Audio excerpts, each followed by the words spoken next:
All right, everybody. Well, we're coming up. I'm filming this on January 20th. We are just a couple of days away at the point of this recording here from the Oscar nominations being announced. So finally, it's all coming to an end here for the predicting for who's going to get in for the Oscars. You know, we've been at this since the beginning of September. It's been a long road for this year, at least. It feels like it's been quite a bit trying to predict these things and everything, and honestly, right now, some people are in the corner of, well, we might not know as much, we know as much now as we knew back then, because it feels like this has definitely been one of the widest years, most open years for Best Picture we've seen in quite a bit. Um, Last year felt pretty open until we finally got to to the Globe nominations, Critics' Choice, all that stuff. And then it felt like, okay, well, Three Billboards is definitely in, Shape of Water's definitely in, Get Out and Lady Bird came on strong at the end, The Post kind of went away, and Dunkirk being a frontrunner kind of went away after a while. So it felt like we had it down to about three or four contenders. That's close to where we are now, but even then, it felt like, okay, well, Shape of Water already took this, Three Billboards has already taken these, and so on and so forth. So it felt like we were getting down to a two-way race, but seems right now like we're still at a four-way race, kind of, at least a three-way race between Roma, Green Book, and Star is Born. Definitely, I think the favorite, if it had won last night at PGA, I think would definitely still be in the conversation. But for now, it looks like that one, with no Globe wins except for the actress in a comedy, no wins at Critics' Choice except for the acting ensemble, and no PGA win. It's not up for the SAG ensemble. It's not up for DGA. It feels like that one really it's going to have all its fun at BAFTA, where it'll probably win. I could see it winning five or six, even seven BAFTA of its 12 nominations over there. So, but for now, of course, I'm thinking. Well, PGA, of course. We'll talk about it a little bit before we get into the final Oscar predictions here. Of course, Green Book won. Now, I had it in fourth place. I talked about my video a little bit. I said, well, it had won the Globe. It looks like it's pretty solid for one of those acting wins from Mahershala Ali. It's really the only acting category right now that feels like it's under lock and key. Everything else is still down to a two or a three-way race there. Yeah, it seems like original screenplay it could win there if or the favorite wins. I think it's one of those two right now. It feels a lot like Moonlight in that way, where it'll have an acting win, it could win picture, and it could win screenplay. And I tell you guys, I write for Cultured Vultures. I had everything written up, ready to go. I started writing it actually on it was like Thursday night or something. It'll go up tomorrow for the day before the Oscar nominations, but. I'd started writing it out and everything, and a few of these races I was like, okay, I've got it down to these five, and then last night I finished it, and I finished it right before the PGA was handed out, so I was like, okay, I switched around a couple of things, and I'm like, okay, now I'm set.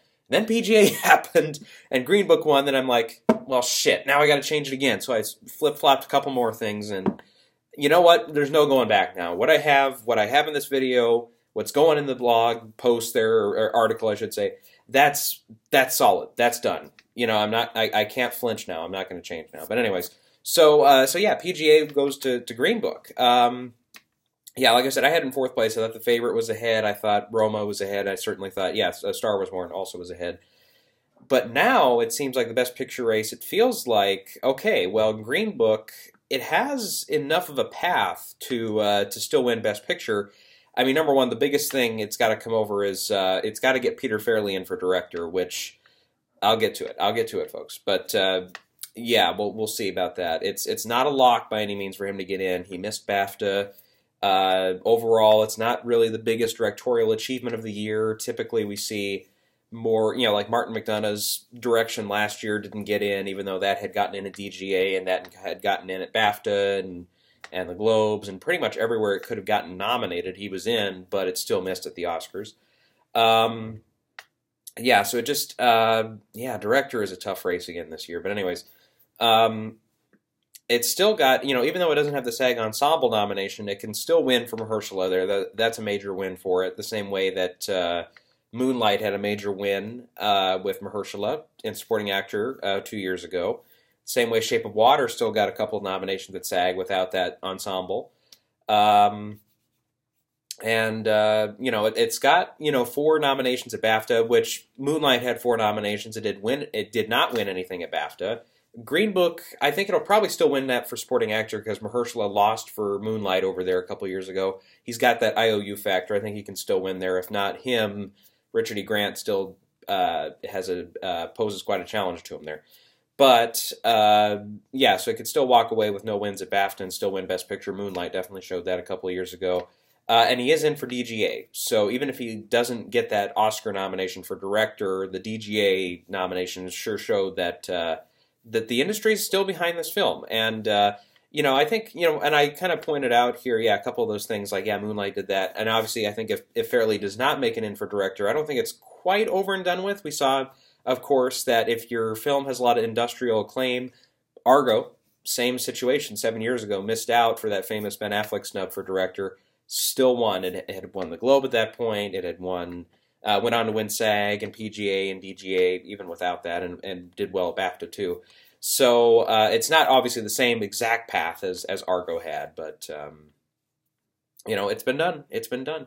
And of course, you can always go back to the conveniently enough, the film that this gets compared to a lot is Driving Miss Daisy. That famously missed for director and still won Best Picture. So and that also had an acting win. Also, I believe won screenplay, if I remember right, it did. But it was definitely nominated at least for screenplay, and it was definitely nominated for film editing. Which, film editing's another tight one this year. But so the path, I think, is there for Green Book. It's just it's going to be a muddy one. It's not going to be one like I have to go back to 4 years ago with Birdman. That had a much easier path. Obviously, 12 Years a Slave had an easier path. Argo eventually paved that path, but. Other than that, Spotlight, had a messy one too, and that still won. Moonlight, of course, shocked us all, but that still had enough behind it to make a little bit of sense. Obviously, La La Land won way more that year, but in the precursors and everything. So and Shape of Water last year too. It didn't win like BAFTA, it didn't win the Globe, but it still had the nominations and had everything it really needed there. Anyways, so. So I think right now, it's Green Book. I kind of said in the other video there for PGA, I said, well, whoever wins, I'm probably going to bump up to #1. So, yep, I'm going to stand by that. I'm going to put Green Book at #1 right now. And what's funny too is I remember after I saw the film, the first week of December, I think, coming up on a month and a half ago or whatever. It feels like forever ago. I remember walked out of it, and the first thing I did was text somebody and say, my parents actually, and said. You know what? I said, I really love the film. It's still in my top 5 of the year. I said, I can see it winning Best Picture. Well, if I had been as smart back then and just put it ahead and kept it that far, then maybe I would have a little more bragging rights to it, but that's okay. Anyway, so does this mean it's all locked up, said and done, though? I don't know. I mean, you got Roma still poses quite a challenge. It'll have that director win, or at least it seems like it right now. Obviously, Spike Lee can still come back, but that's starting to look less and less likely by the day now. Star is Born, I think, still has a path, but so far the precursors who we thought would really line up for it have not. The Favorite has consistently been turned down for top awards and stuff, and if it wins anything, it's usually stuff that, at the end of the day, they're wins, but they're not wins that everybody talks about. So, it feels like, those other 3 films, have enough stuff going against it. And obviously, Green Book has a lot going against it too with all the controversies, and that was a part of my big reason for putting it in 4th place for last night's vote was I thought all the controversies and stuff. I thought if they give it to it, I said it's really gonna, it could come off as really poor taste. And from what I've seen actually so far from blog posts and from comments and stuff. From last night, obviously it's been less than 24 hours, so that could obviously change as we go into the next week and stuff, and maybe more controversies or if more dirt gets dug up on some of the people behind the movie, that could change. But for now, it seems like nobody's really bitching too much so far about it. Actually, I had a talk with somebody today, and they were like, well, I was hoping it would be anything but Green Book. But that was just because they weren't as high on the movie. But anyways, so we'll kind of gauge the race as it goes on here. Obviously, what happens, who gets nominated where at the Oscars is going to change up the conversation quite a bit too. I looked into it, of course. Green Book, right now it's not exactly locked down, guaranteed to get that director nomination. It's also not a guarantee for film editing. If it misses those two, you have to go, and I double-checked, you have to go all the way back to Grand Hotel, if I remember correctly. And that was the last time. Obviously, the film editing category did not exist yet. And Grand Hotel, of course, famously only nominated for Best Picture and still wins. So, in the long history of the Academy Awards, I mean, we've never had a film that was nominated for, not nominated for director and film editing not win Best Picture when they've both been in existence. So, yeah. So that's the thing. I think if it misses both those categories, then we have to do something else. But and it would just depend on, okay, who off of the off the Oscar nominations, who has the biggest push? Who got into more categories than we were expecting? Who landed that fifth director nomination? Who landed the film editing nominations?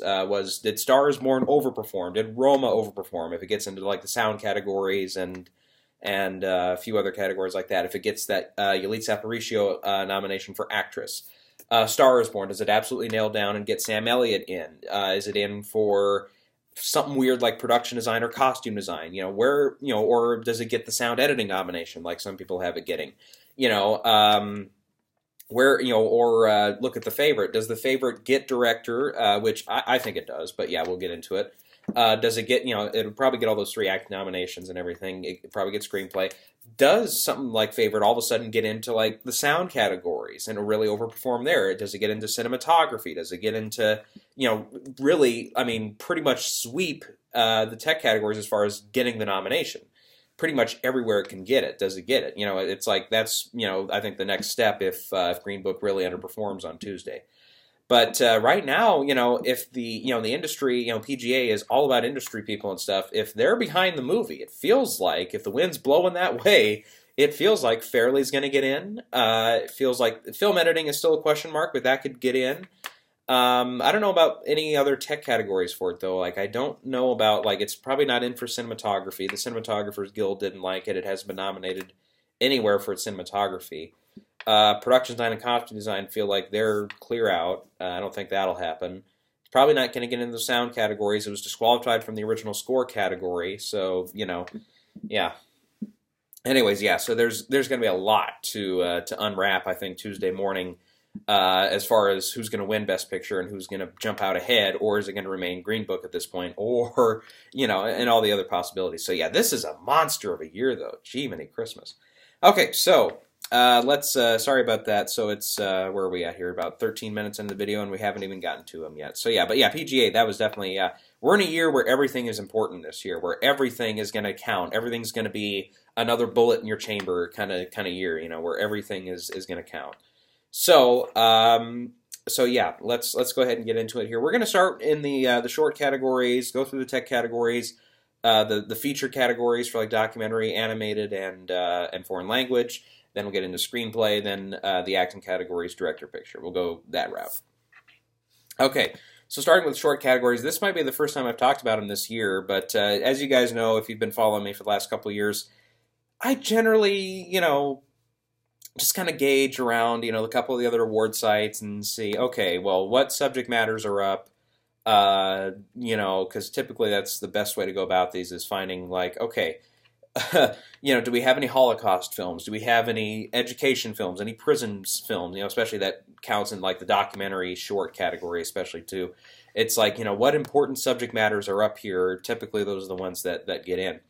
Anyway, so starting with live action short, I have Caroline, Detainment, I Care, Marguerite, and Skin. Typically, yeah, they like to keep it with short titles here too. I've noticed that over the years. And actually, you look at the other 5 that are on the short list. You've got, let's see if I can pronounce these. Okay, Mayday, I can pronounce that one. Whale, Mother, Fauve, and this is a complicated one. Chutakudge, something like that. I tried. Yeah, so we know it's going to be those 10. Yeah, these 5 I think that I picked are kind of leading the race right now, at least according to some of the Gold Derby odds and IndieWire and all those. So yeah. Again, I kind of just go with the flow on these, and what I do see sometimes is like Apple or Amazon. Some of these they'll get the rights to all of them, or at least whatever they have to do, and they'll kind of put all the shorts together, so you get like one 2-hour package or something that's the 5, or it doesn't have to be 2 hours, whatever, however long it is, hour and a half, hour long. It's a package of, okay, here's the 5 nominated live action shorts, here's the 5 nominated animated shorts, here's the 5 documentary shorts that were nominated. You can kind of watch them all together. That's something I've seen it in previous years, but I've never really watched them. If I get the chance this year, I think I'll start doing that. So it might help me do better, because I've done terribly wrong and gone terribly wrong in these short categories as far as predicting the winners in the past few years. Okay, let's get to next category. Documentary short is the next one I have up, and the 5 I have here are Black Sheep, Endgame, Period, End of Sentence, Women of the Gulag, and Zion. Again, you look for, okay, where's Holocaust, where's children, where's prison, where's education, and occasionally there's some animated shorts that qualify for documentary short that again get in there too. So I feel like just kind of looking over the subject matters here. Obviously, Woman of the Gulag, that's going to be a more Holocaust theme. Zion looks like it's a prison theme, kind of. Well, I'm just kind of looking at the posters here. Period, End of Sentence looks like a prison picture of some kind. Endgame looks like I don't know what that is, but it's got "end" in the title. Sometimes I like that. Yeah, and then Black Sheep looks like a education one. Yeah, obviously, if you guys know more about these than I do, then yeah, let me know. But the 5 other ones are Lifeboat, My Dead Dad's Porno Tapes, which that title alone, I don't know, maybe that gets in. Los Commandos, 63 Boycott, which more historical one. That one actually would make sense if it got in, and A Night at the Garden, which looks like that's a Nazi one. So yeah. Another kind of World War II era one. So yeah, we might actually see them kind of double up in some of these. But yeah, so we know it's down to those 10 for that category. Okay, animated short. The 5 I have are Animal Behavior, Bilby, Late Afternoon, and Lost and Found. Again, from here you kind of start with the Pixar short and work your way back. Obviously, Bao was one that played in front of. It sounds like I'm saying Bowel, but Bao, I think that's how you pronounce it. But played in front of Incredibles 2, and that's one. Obviously, I saw it in the theater and everything. I was like, yeah, that's really good. Yeah, so that one I enjoyed. It didn't quite hit me in the emotional spot the same way that like some other of the shorts did, but yeah, sometimes like the shorts are better than the actual feature film. Like Piper, I thought was better than Finding Dory and so on. But this one I would say was good too. Yeah. Anyway, so yeah, I think the other 5 that made the short list are Weekends, Bird Karma, One Small Step, Pepe Lemorse, and Age of Sail. I feel like the 5 I've got are ones that people are talking about. So yeah. Okay. All right. That does it for the short categories there. Now we'll go into the tech category, starting with visual effects. Okay, the 5 I have are Avengers Infinity War, Black Panther, First Man, Ready Player One, and Solo, A Star Wars Story. Yeah. So as you guys that are in the know are familiar here, they have a so-called bake-off every year where they have some of the voters and stuff kind of show up. They have the, was it 10 again this year? I think it's 10 films. Yeah, 10 films that make the short list. They all come in and they kind of show some of the previous stuff, and kind of go through and then they show some of the finished visual effect shots and so on and so forth. So just word of mouth, what I'm hearing is Solo did very well at the Bake Off. Welcome to Marwen impressed. Jurassic World did not. Mary Poppins didn't really pop, so to speak. And as we saw from the Visual Effects Society nominations, Black Panther was left off the list, which was very surprising for me. And I've seen a lot of people now starting to abandon that, saying, well, it didn't make the Visual Effects Society, so it's done. Yeah, I can understand that, but personally, I'm going to keep Black Panther in there. It just feels to me kind of like a couple other films, in the past few years, like Dunkirk and stuff. It's like, it gets in for Best Picture, and it's like we got to give it something. So I think Black Panther. I think it's definitely still in play for like the design categories, production and costume design. But I can still see it winning visual effects, and visual effects was the only nomination it got at BAFTA. And again, that vote with Visual Effects Society kind of gets those doom and gloomers around comic book movies and so on saying, there, you see, it's over. Best Picture is done for Black Panther and so on. Yeah, I'm not on, no. There's too much other evidence out there supporting Black Panther at this rate. And I don't think we're going to have a Dark Knight scenario here on Tuesday where it's like, where's Dark Knight? In this case, where's Black Panther? But I don't think so. But obviously, we've got Dark Knight to back up that scenario there. Anyways, so I think these are the 5 here again that I picked out. I originally had Mary Poppins in there, but after it didn't do well, and then I saw the film actually too. I don't know. Its visual effects are okay. I mean, nothing really stood out. And plus, you look at it, there is a long track record. Every live-action, theatrically released, Star Wars film has gotten at least 1 Oscar nomination in the past. So, I don't know. I think even though Solo was pretty much a box office disaster, and it was, it was one of the more lower rated in the series, and personally I wasn't a huge, gigantic fan of it. I don't know. I just get the feeling it's going to get in there, so yeah.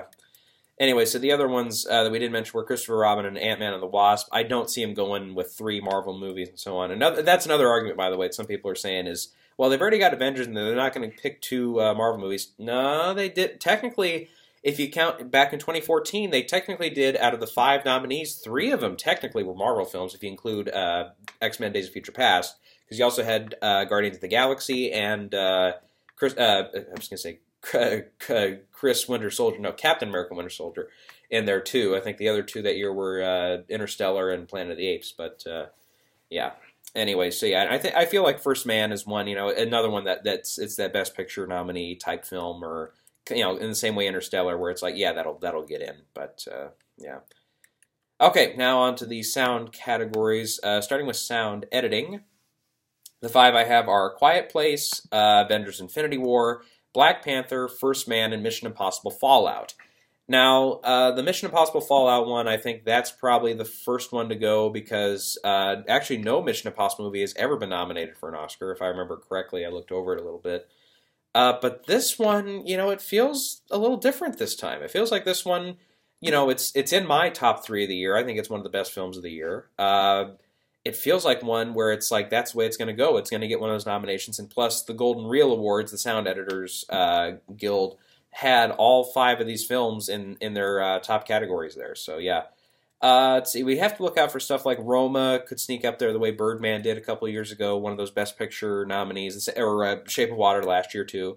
Ready Player One could get in there. Bohemian Rhapsody, maybe. Same with Star is Born, but historically, unless you're La La Land, musicals don't do very well in the sound editing category. So, yeah, keep that in mind. Yeah, I think that's all I got on that one. Sound mixing, we're not going to have the same 5 as last year, I don't think. I have Quiet Place, Star is Born, Black Panther, Bohemian Rhapsody, and First Man in these slots here. So, yeah, I think this is the place, where we do get a couple of those musicals in there, depending on who you ask, I guess. Again, you could look out for something like Roma, Mary Poppins, another musical could get in there. Mission Impossible could go for 2 of those sound categories, but right now I just have it in the 1. Yeah. Okay, so that's all I got for that one. Okay, original song, I'm sticking with All the Stars from Black Panther, Golden the Movies from Dumplin', I'll Fight from RBG, Shallow from Star is Born, and Triple Little Light Fantastic from Mary Poppins Returns. And this is a good, I kind of mentioned this in the article here, it's covers a lot of ground. You got the Sherman Brothers kind of send up, Dolly Parton, Lady Gaga, Diane Warren, and rap with Kendrick Lamar. So it's like you kind of get a little bit of everything in there. Let's see, you've got, there is a question, though, of can 2 Mary Poppins songs get in there, with Place Where the Lost Things Go being the other one. La La Land pulled it off a couple years ago, but the Globes did not get any Mary Poppins songs in there, and Critics' Choice did get 2 of them. But I don't know. I just feel like they're gonna stick with the more, Triple Little Light Fantastic is more in the line of Chim Chimmery, which won the Oscar for the original Mary Poppins. So I feel like that's the way they'll go. And if memory serves, I think the original Mary Poppins, I think that was the only song nominated. If I remember right, I looked at it once. It didn't stick with me, but let's see here. Yes, that was the only song nominated for it. Yeah. So I think history will repeat itself in that way there. Yeah. Let's see. I would also look out for Revelation from Boy Erased. That got a Globe nomination. Keep Reaching is from Quincy, the documentary on Quincy Jones. So I think that's the one. Yeah. I don't know who else the Quincy would be, but yeah, sometimes those documentaries get in there. But yeah, I think we've got that covered with "I'll Fight" from our RBG, and that's Diane Warren. So yeah. Okay, original score. The 5 I have are Black Panther, First Man, If Beale Street Could Talk, Isle of Dogs, and Mary Poppins Returns. So, yeah, I'm thinking here that these are the 5. These 5 made it in at the Globes, except for Quiet Place was in for Mary Pop, or no, that was in for Beale Street, if I remember right. Yeah. Let's see. Yeah, the rest of these 5 have gotten around. There is the question. Some people have brought up. Mary Poppins Returns does use a lot of the cues and a few of the themes and stuff from the '64 film. So I think if it was going to be disqualified or something, we would have heard about that by now. But you look at films like Ballad of Buster Scruggs is from Carter Burwell. He has famously been overlooked in the category, but recently he's been nominated for like 3 Billboards and Carol. So Ballad of Buster Scruggs has been one. It's been a wild card this year. It's like it either gets nothing or it gets a couple of tech categories and that's it. It's like, that could also happen Tuesday, excuse me, where it gets for score, it gets costume design, maybe gets that production design or something like that. Yeah, and it gets a few there, but I don't quite think so. We mentioned Quiet Place got it at the Globe, so that could sneak back in. And the last one I have up here with potential is Black Klansman, which got a BAFTA nod for its score, but I think that's the 5 that I'm going to go with. Okay, makeup and hairstyling, the bane of my existence. The 3 categories, 3 nominees, excuse me, I have are Mary Queen of Scots, Stan and Ollie, and Vice. It feels like Vice is really the only safe one in there. Stan and Ollie, I think that's one that people are sleeping on here. Like I looked, last time I checked on Gold Derby, it's in last place for the 7 films that made the short list. Let's see, who else is in here? Suspiria's in here, Border, which I guess is a foreign language one that nobody's seen, Bohemian Rhapsody and Black Panther are the other ones. I don't know, I feel like Stan and Ollie, it's that, it's taking an actor and transforming him the same way Vice does, the same way in some smaller ways Mary Queen of Scots does. Also, Mary Queen of Scots, I feel like it's going to get in for another tech category. And I've seen a lot of people picking Suspiria to get in here, too, whether that's in place of Stan and Ollie or in place of Mary Queen of Scots. It feels like everybody's got Vice in there. But, and obviously, yeah, if you've seen the film, you know that there's, a reason why it made the short list. But I don't want to spoil it for anybody who hasn't quite seen the film yet. But I don't know. It didn't get nominated at the Guild. It was nominated, I believe, for makeup at Critics' Choice. Did it get in at BAFTA too? I thought it did, but I can't remember now if it did or not. Because they've got 5 nominees at BAFTA too. But remember, they're only down to 3 here at the Oscars, so that's why I'm a little finicky on that one. Where is on the list here? Yeah, it didn't get nominated at BAFTA either. The 5 there were Bohemian Rhapsody, The Favorite, Mary Queen of Scots, Stan and Ollie, and Vice. So yeah, I feel like the 3 I have are the 3 it's going to be. But obviously, I could be totally totally wrong. I feel like Black Panther is, it's going to get in for most of these tech categories, but I don't think this one goes along for the ride. It's just, there's not a ton of in-your-face makeup. I mean, there's a couple moments where, yeah, they've got, the different, like the ceremony toward the beginning of the film and stuff and all of that. But, I don't know. I just feel like, and that one is another one. It didn't make it in at BAFTA. I don't remember seeing it on the list for the Guild, I think. Well, no, it was. Okay. If I remember right, it was. But, yeah, and this could obviously be another place for Bohemian, too. I think Bohemian might be one that sneaks up on us tomorrow and lands something like 5, 6, 7 nominations. Could. This might be one of those places. Okay. Next up is production design. This one I feel a little more confident in. I've got Black Panther, First Man, Mary Poppins Returns, Roma, and The Favorite. Uh, all five of them have made their respective categories in the Art Directors Guild. You've got the sci-fi kind of ones for First Man, sort of ish, and Black Panther, sort of ish. You've got the historical ones, technically for Mary Poppins Returns, Roma, and The Favorite, but Mary Poppins also kind of fills into that kind of fantasy one too a little bit. Black Panther could also be classified as that too. I don't know. I looked at the other ones. I've got three other ones picked out here. Crazy Rich Asians, which is more contemporary, but I mean, especially the wedding scene in Crazy Rich Asians, that would be the whole reason that one gets nominated. Otherwise, they kind of just take the city as it is and just show it in the film. Fantastic Beasts: The Crimes of Grindelwald. The first Fantastic Beasts was nominated here a few years ago. It also got in one for costume design, so that's one to keep an eye on. And it did get a couple of nods at BAFTA here. It was in for visual effects, which it did not make the shortlist there, so we know that one's not going to repeat. And it was production design, yeah. So that one I can understand, yeah. And then Mary Queen of Scots is the last one, but again, I think, that one, it's more of a costume design movie there. Yeah, speaking of costume design, that's the next one up. Five here I have are Black Panther, Bohemian Rhapsody, Mary Poppins Returns, Mary Queen of Scots, and The Favorite. Yeah, so very similar, I think. Just swap in, take First Man out and put Bohemian in, and then take Roma out and put Mary Queen of Scots in here. Then you have the same five. But, then again, you got to list Fantastic Beasts because the first one won this category a couple years ago, surprisingly, and it's Colleen Atwood. She's a legend in this category. You've got Crazy Rich Asians. That's, again, another one that's more contemporary, but, especially, like the party scenes and stuff. Yeah, there is a lot to the costumes and stuff in that movie, so that one would not totally shock me. And then Ballad of Buster Scruggs is another one that I have an eye on there. It's Mary Zophris, who was just nominated a couple of years ago for La La Land. Colette is another one. It's more of his, I think it's mid to early 1900s, so... that's really, I think, the only one that Colette is going to get in for if it gets anything. That was one early on. Some people thought could get, maybe Best Actress for Keira Knightley and stuff. But, it feels like that one's kind of out there. I had that one in originally, but I swapped it out for Bohemian a few weeks ago. Okay, film editing, one of the trickier categories, and definitely one of those categories that's going to show us a lot about Best Picture.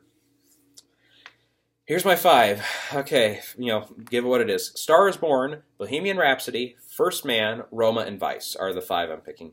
All of these made it into Ace Eddie. Bohemian also surprised us with the BAFTA nod for film editing, so it feels like that was one I was like, damn, I was not thinking that. I was like, what is it doing there? And that was my initial reaction was, wow, Bohemian just really went over well BAFTA.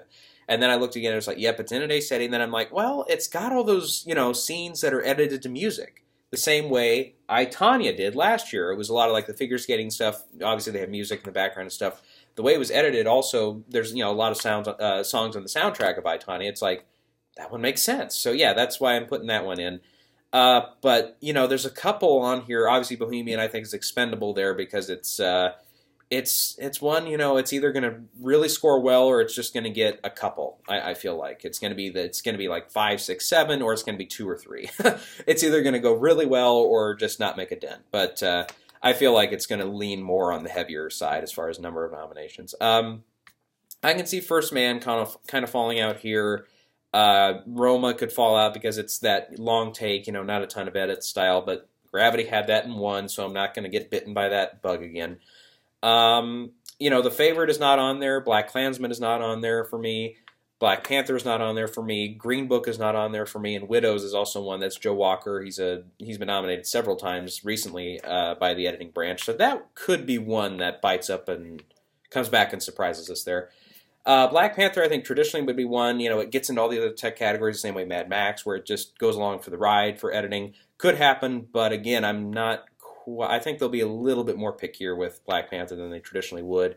Green Book, again, if it is going to be our Best Picture winner, a film editing nomination would go a long way to supporting that. So that could be one that goes in. I feel like Star is Born feels pretty solid to me.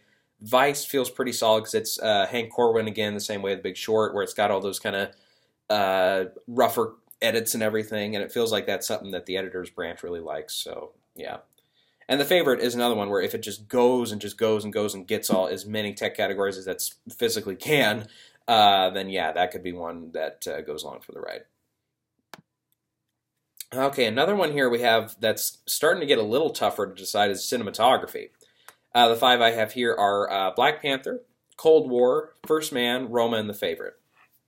This was one I switched out at the last second. Originally, I did have Beale Street in there, and then I looked again, and I'm like, I don't know. I feel like the cinematographer's branch, the kind of fisheye lens that's used sometimes in The Favorite, it just, that stylistic choice, I feel like, is one that the cinematography branch will be like, well, we don't typically see that, but let's do it. So I think they nominate, and it is Robbie Ryan. He's been around for a while, so I think that's a name that they want recognized.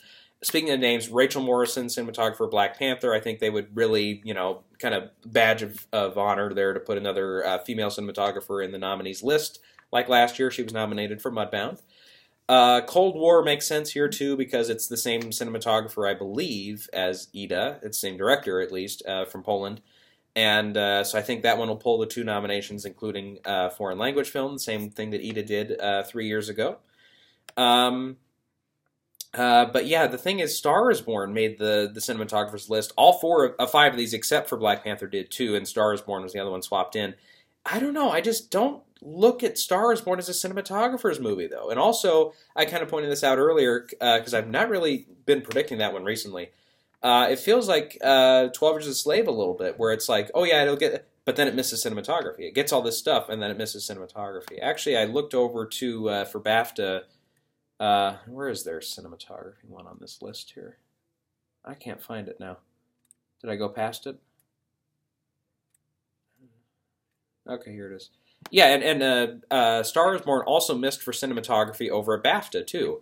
In favor of Roma, First Man, Favorite, Cold War, and Bohemian actually got in over there. I don't know about that, but yeah. And also, there has been, I guess, a little bit of word going around.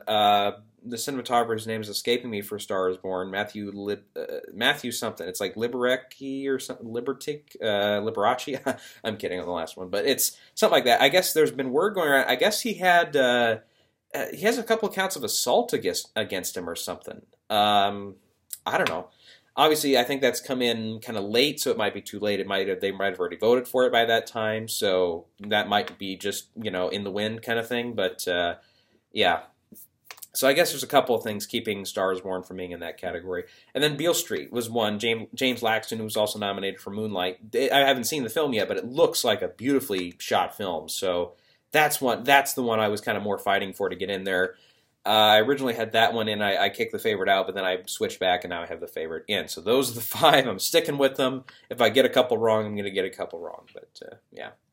Okay, foreign language film. The five I have are Burning, Capernaum, Cold War, Roma, and Shoplifters. Feels like these are the five. All five of these were nominated at the Golden Globes, except for Burning, and Burning did very well at the Los Angeles Film Critics Awards, got supporting actor, and got a couple other nods there. So it feels like, a lot of the voting bodies based in LA, so it feels like that's one that feels like a safe pick. You've got a couple other ones here. The four other ones that made the short list are The Guilty, Ika, I think that's how you pronounce it, Birds of Passage, and Never Look Away. So I think Never Look Away and The Guilty are definitely the two I think that would fight out for that fifth slot if it's not going to be something like Burning or something weird like Shoplifters or Capernaum misses out. Capernaum's been nominated everywhere for the most part, including BAFTA. Shoplifters as well, that was also our Palme d'Or winner, so it feels like that one is pretty safe. Roma and Cold War, I feel like those can't miss. If they do, then then it's big trouble for the other categories they're in. Okay, the last two feature categories here are documentary feature. We'll start with that one. The five I have are Free Solo, Binding the Gap, RBG, Three Identical Strangers, and Won't You Be My Neighbor. Won't You Be My Neighbor just won the PGA last night for documentary, so it feels like that one should be safe. It did miss. It didn't do extremely well at some of the critics' prizes. Missed out at Gotham, I think, too. So, but there's one I was looking at, and I was like, man, it feels like that one should get in, and that's Hale County This Morning, This Evening. That's one that's been making the rounds. I believe that one won Gotham for documentary feature. So yeah, it feels like that's one that would make sense, and it made the short list. But I just looked at it, I'm like, My Name of Gap is one that's been nominated most everywhere. RBG also has the song nomination the same way that, what was the Lady Gaga, the song that she almost won for a couple of years ago, that documentary also got in. That was about sexual assault on college campuses. Yeah, the name is escaping me, but that's another. Yeah, it makes sense to get the two nominations there. Three Identical Strangers, and Free Solo, and Won't You Be a Nightmare. All three of those have made a little bit of a dent at the box office too for documentaries. Typically, when that happens, they get in the same way something like March of Penguins and um, uh, Amy from a few years ago. Yeah, if you make a little bit of money at the box office, typically you get in. Life Itself was one, the Roger Ebert doc from a couple of years ago. That one would be the outlier there. That one made money, but still didn't make the list. But yeah, and that one I believe also won PGA for documentary. So yeah, it could happen. But I feel like this one there's enough support behind it and everything. So I think that'll happen. The other one I had an eye on here was Shirkers. That's one early on that had buzz, but it feels like that one has kind of fallen off lately. Okay, animated feature. Up next, I have Incredibles 2, Isle of Dogs, Mireille, Ralph Breaks the Internet, and Spider-Man Into the Spider-Verse in here. Spider-Man also repeated last night at PGA, so it feels like that race is all done. As long as we don't have a Lego movie situation where Spider-Man all of a sudden misses, but I feel like it'll get in. The only trouble here is The Grinch has actually been doing respectably well with the various Guild Awards. Really, it's I didn't have a count on it or anything, but it did very well at all the different guilds, and it was nominated, I believe, at Critics' Choice for animated film, if I remember right. There's only 3 animated films at BAFTA. They were Incredibles 2, Isle of Dogs, and Spider-Man, so yeah, it didn't get in there, but it feels like that's one that could sneak up and take out Mireille or possibly take out Wreck-It Ralph too as well. But I don't know.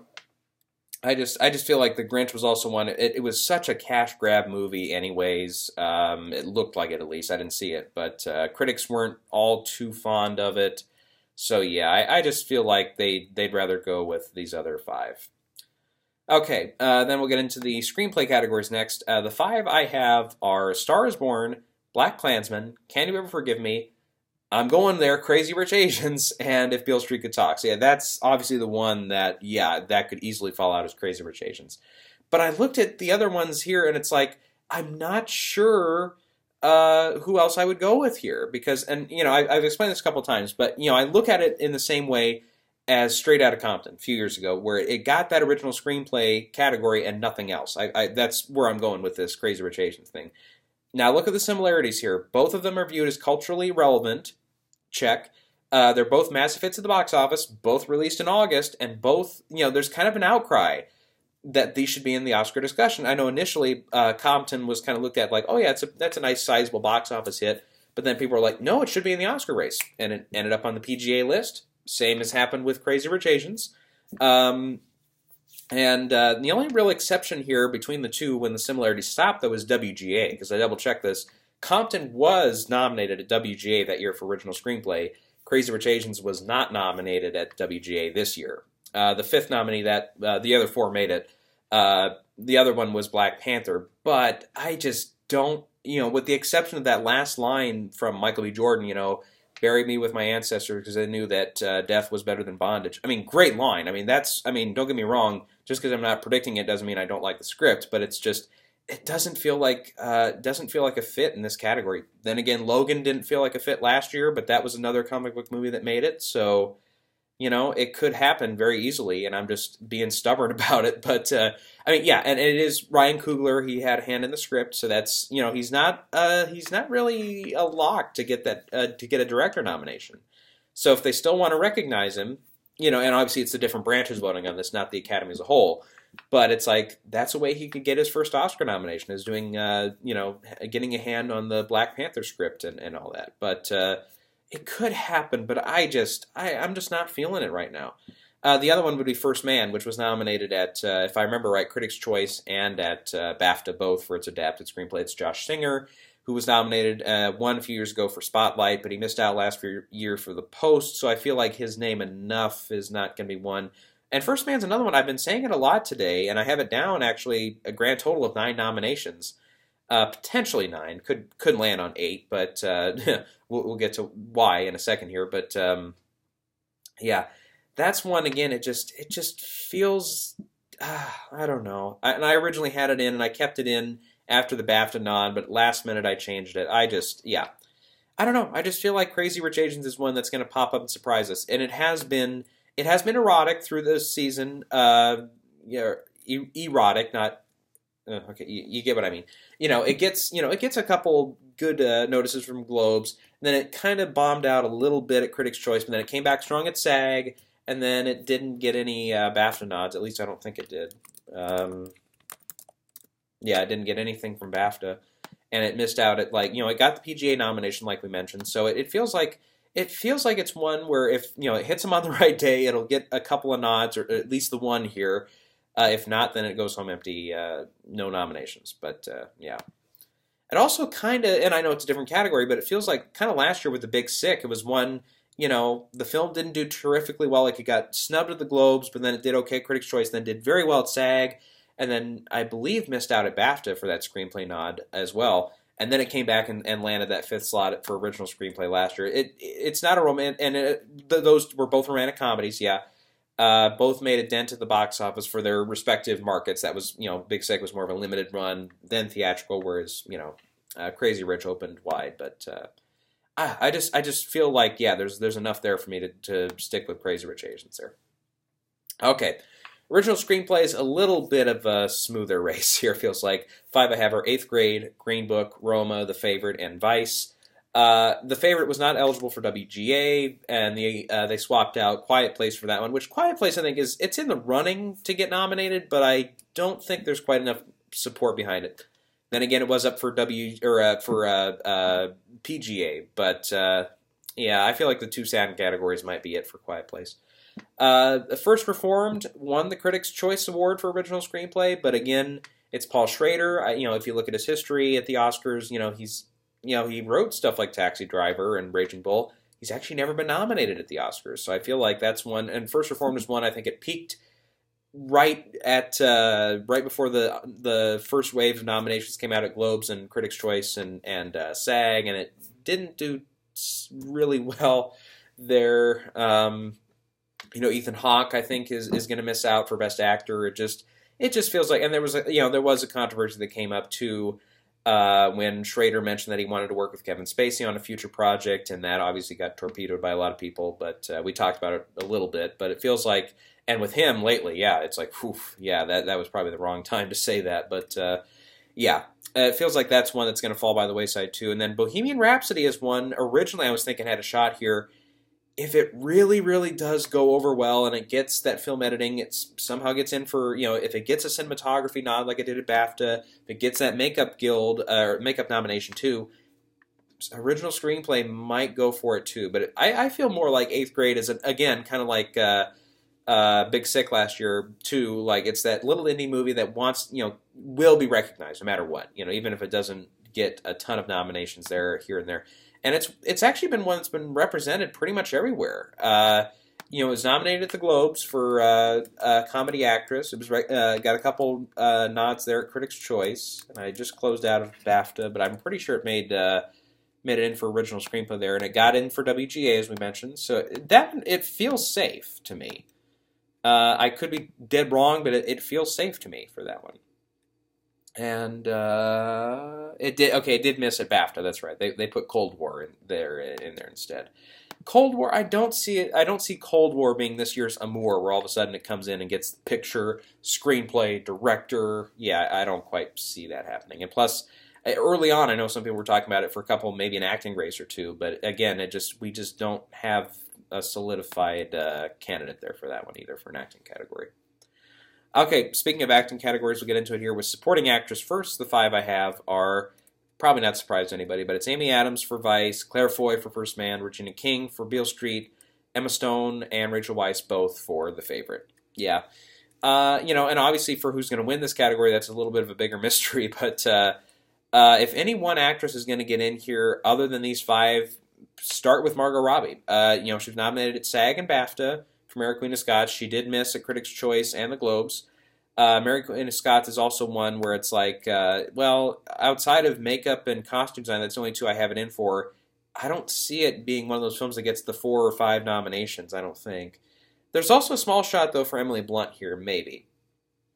She only got a SAG nomination throughout the season for this performance. But again, Quiet Place, if it really goes over well and it really sneaks up on us on Tuesday and gets the original screenplay nod as well, and, gets both sound categories, 4 nominations, there you go. But also, you look at it, too, her nomination for Mary Poppins Returns in the lead actress category, I don't know. I mean, I feel like there's... we'll get to Best Actress here in a second, but there's a chance if she doesn't get nominated for lead actress, they might save her for supporting actress, potentially, and kick out somebody like Claire Foy, or, God forbid it would maybe Regina King, too, but, because Regina missed out at SAG and BAFTA both. Yeah, but I don't know. I just feel like she's one, she's been around enough. She presented, I believe, last night on stage at the PGAs, so even though she hasn't been, like her film is not nominated for any SAG awards, I feel like she's one, she'll be there at the ceremony and stuff, too. I think, maybe she got a TV nomination, maybe, if I remember right. Maybe not, but yeah. Okay, actor in a supporting role. The 5 I have are Mahershala Ali, Timothée Chalamet for Beautiful Boy, Adam Driver for Black Klansman, obviously Mahershala is for Green Book, Adam Driver for Black Klansman, sorry, we mentioned him. I don't have him in twice, sorry, that's not a mistake on my part. Richard E. Grant for Can You Ever Forgive Me? And in the Battle of the Sams, I'm going to go Rockwell. Sam Rockwell for Vice. I'll tell you what, this is, that's been the big question in this category, is which of the Sams is going to get in? Or do they both miss and they go with Michael B. Jordan? I don't quite see that happening, because Michael B. Jordan only got Critics' Choice, but it feels like it's too competitive a year for that to be enough for him to get in. Here's the thing. Rockwell missed out at SAG and Critics' Choice, but he got in at Globes and BAFTA. Sam Elliott missed out at Globes and BAFTA, but got in for SAG and Critics' Choice. So there has not been a single place where both Sams have gotten in. So it feels like it's only going to be one. And right now, I feel like Rockwell is the more popular actor here. Sam Elliott has had a great career and everything, never been nominated for an Oscar. Obviously this would, totally be derailed if you look at it this way. Well, Rockwell just won last year for supporting actor, so they want to get some new blood in. I don't know. It feels kind of like a little bit like Jennifer Lawrence, even though it was swapping from actress to supporting actress when she won for Silver Linings and then got nominated again right away the next year for American Hustle, even though, competition-wise, she was ahead and she'd already won a couple of awards that year and everything. But, it feels that way where it's like, that if you get the Oscar win, sometimes you come right back and get another nomination. The same can be said for Marcia Gay Harden. She won for Pollock and then a couple years later got nominated again for Mystic River, and she was one... I believe Mystic River, her performance there, was not consistently nominated. I might double-check that, but that feels like one where it's like, oh yeah, we'll name-check her for that. So it feels that way for Vice. And also Vice, it's one where it really goes over well for the most part in the acting races. Again, with the exception of SAG and Critics' Choice for Rockwell. But otherwise, SAG Globes and BAFTA all went 3 for 3 on those acting races for the movie Vice. So it feels like that's an actor's movie. It feels like it. So, and obviously the same could be said for Sam Elliott, though, because Star is Born looks like it's the top 2 are definitely going to get in, Lady Gaga and Bradley Cooper, but, and here's the other problem, too. They both are lacking in screen time, though. It's like Sam Elliott, he pops up here and there in Star is Born. He gets a little bit more to do at the end, but it's like, man, he really is missing for large chunks of the movie. This absolutely same thing is true for Sam Rockwell. It's also funny because both movies are almost the same runtime, too.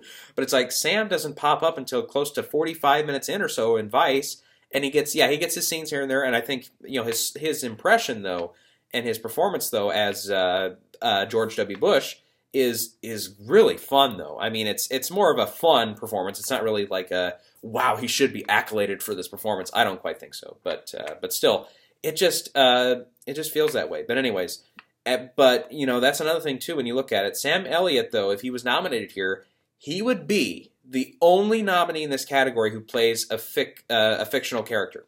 All the rest of these performances are real people.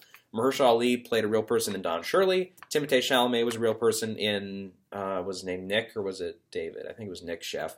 Adam Driver, there was a real Flip Zimmerman. Richie Grant, his character was real, and obviously we all know George W. Bush was real. But yeah. Anyways, so that's a tough one between those two. But I think Rockwell. Okay, now for Best Actress. Okay, 5 I have are Yalitza Aparicio for Roma. I have her getting in. Then the other 4 are, I think we all know. Glenn Close for The Wife, Olivia Colman for The Favorite, Lady Gaga, Star is Born, and Melissa McCarthy, Can You Ever Forgive Me? Yep. So I looked at it this way. Mary Poppins Returns peaked a little too soon, and now it feels like, if Emily Blunt was solid any place for any of these acting races, it felt like BAFTA should have been a gimme, but no dice. Same thing came up last year with Judi Dench for Victoria and Abdul. It felt like, okay, yeah, she got in at SAG, and she got in at... not Critics' Choice, which Emily Blunt did, but also got in at the Globes. And then it felt like, okay, well, she's really going to get in this year, probably BAFTA too. But then Judi Dench missed BAFTA too. So I feel like that's another one too that comes that way. And it's another one where it's like, early on it looked like Victoria and Abdul might be one that really scores well, but then as it went, it kind of dipped down, and then it kind of, I think, only landed on 2 nominations last year. I think, something like that. Mary Poppins will be a little bit more popular than that, but definitely feels like one where it's like, yeah, it's maybe peaked a little too soon. And in the meantime here, Roma has been on the rise, especially with the Critics' Choice win for Picture. I feel like that's one, it could be one, Roma, that maybe sneaks up on us, and if it gets those sound categories too, maybe is one that kind of pops in at the end there, and it's like it's one of the last things that voters watch, and sometimes that's, kind of like with Phantom Thread last year, where all of a sudden it's like, oh, it gets nominated here and here too? Okay. Kind of deals. So I feel like that's, the thing. But I feel like Emily Blunt's the only one who can get in, though, if it's not one of these 5. I feel like these 6 are the ones that we're going to be fighting over here for this category. Okay. And ending on Best Actor here, the 5 I have are, and again, this probably won't be any surprise to anybody, but Christian Bale for Vice, Bradley Cooper for Star is Born, Rami Malek for Bohemian Rhapsody, Viggo Mortensen for Green Book, and John David Washington for BlacKkKlansman. Again, I think the only other one who can get in is Ethan Hawke for First Reformed, but it feels like, again, he peaked way too early. He missed out at SAG and Globe, and at BAFTA as well. The only really big nomination he had was for Critics' Choice. Obviously, he didn't win there, and he wasn't even at the ceremony. Yeah, and it feels like, and Washington, he missed out at BAFTA and Critics' Choice, but the Globes and SAG, I think that's enough, I think, for him to get in.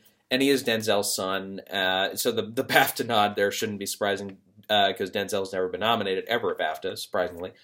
Yeah, so I feel like, and plus, if BlacKkKlansman, it does get in, it could still sneak in there and actually get, closer to 5, 6, 7 nominations. If it gets in for like film editing and gets in for original score, then it can get screenplay, the 2 acting races, director, picture. It could land on 7 nominations. Could.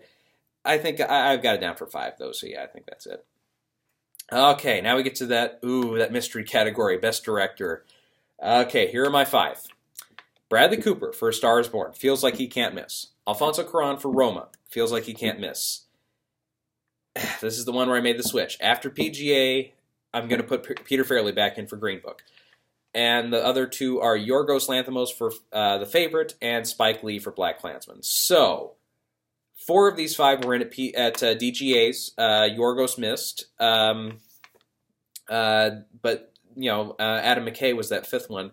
Adam McKay was one I originally had getting in over Peter Farrelly. I had Peter in 6th place, if you will. So, yeah, that's the thing. The PGA win for Green Book shows that, this film is overcoming the controversies, at least thus far, and it's plugging away in the industry. People are liking it, so I think that, if that sticks with the director's branch, even though it's not the biggest directorial achievement of the year, I feel like that's one it's going to get in anyways. Now, McKay's directorial job, I think, if you look at it, it is a little more complicated than Peter Farrelly's, a little bit, but not by much. And again, Vice feels more like an actor's movie and less of a director's movie. And McKay did miss out at BAFTA as well, even though he got in just about everywhere else.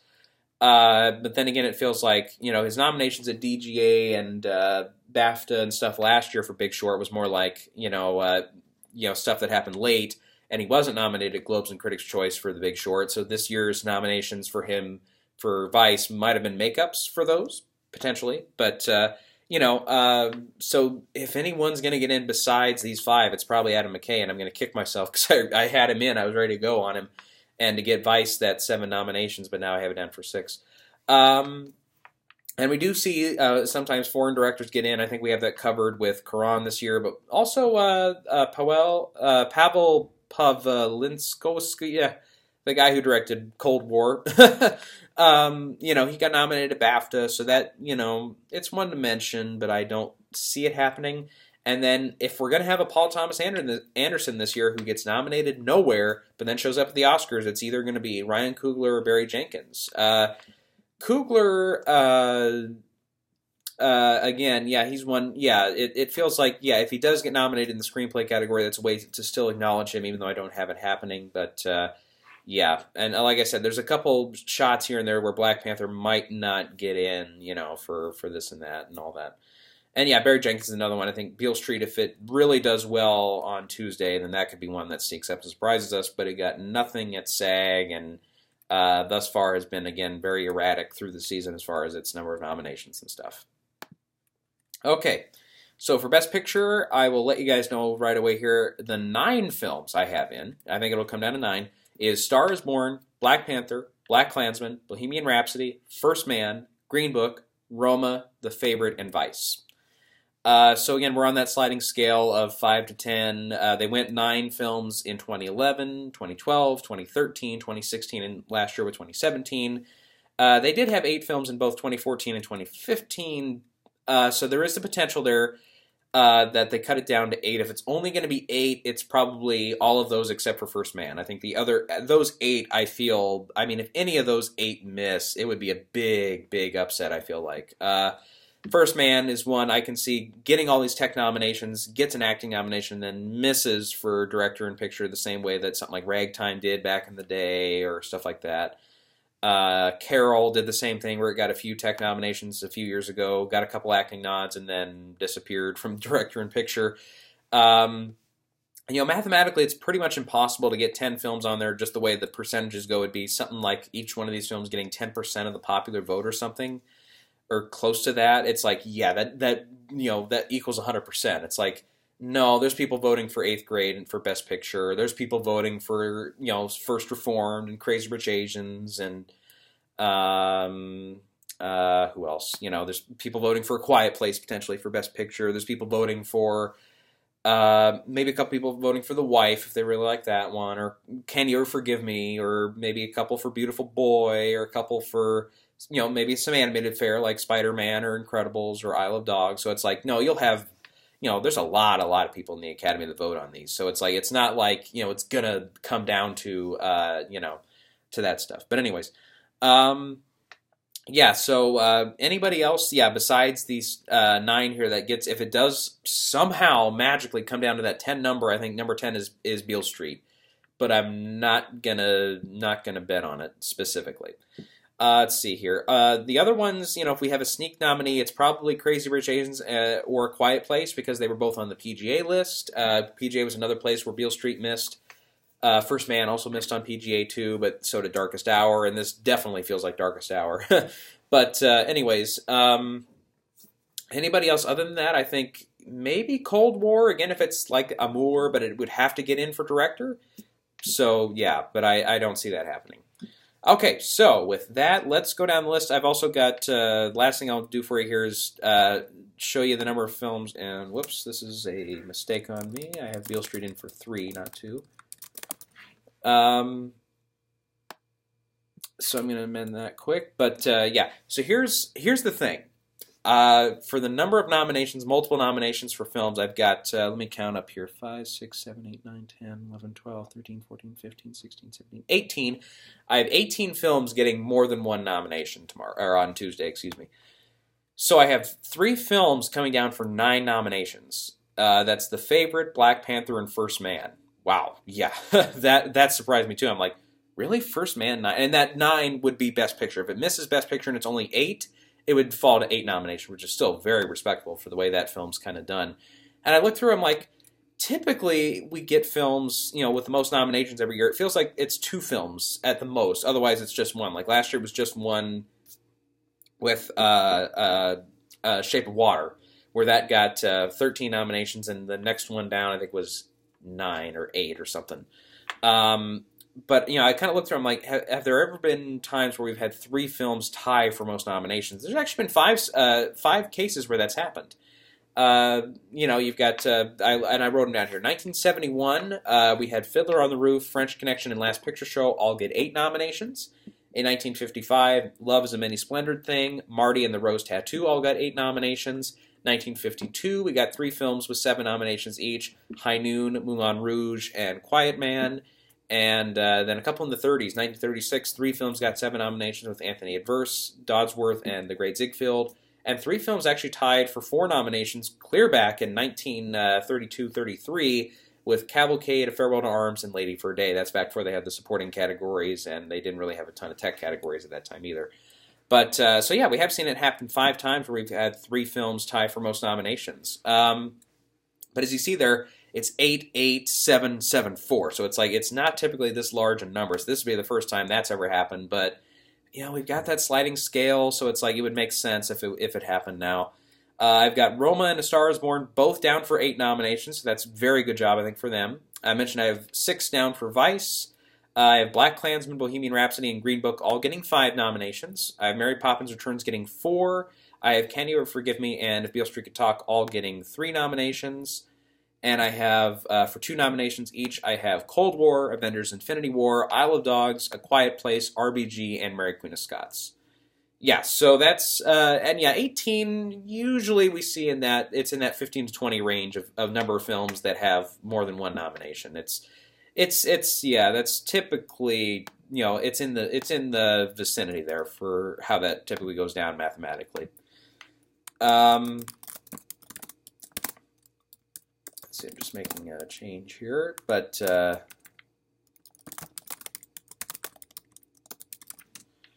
anyways, I think that's all I got for you guys here. It's like I said, it's been somewhat, you could call it a frustrating year because of the number of things that have happened here with Best Picture and how we don't really have a complete solid front runner. Beale Street was one of my early picks. That one didn't really go well. First Man was another one, didn't really go well. Then I stuck with Star is Born. Now it feels like that one's starting to collapse a little bit.